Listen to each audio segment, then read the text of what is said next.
अपप्रचार सुरू झालेला आहे. जर हा लेबर कोड लागू झाला म्हणजे तो लागू झालेलाच आहे, तर कामगारांना 12-12 तास काम करावं लागेल. वस्तुस्थिती काय आहे? आठवड्याचे कामाचे जे तास आहेत ते केंद्र सरकारने निश्चित केलेले आहेत.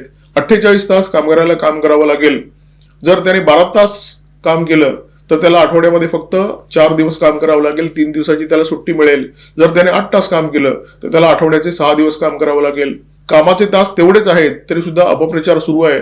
नव्या कामगार कायद्यानुसार तुमचं जे एकूण वेतन आहे त्याच्या 50% रक्कम हे तुमचं बेसिक वेतन मानलं जाईल आणि त्याच्या आधारावर तुमचा प्रॉव्हिडंट फंड आणि तुमची ग्रॅच्युइटी मोजली जाईल.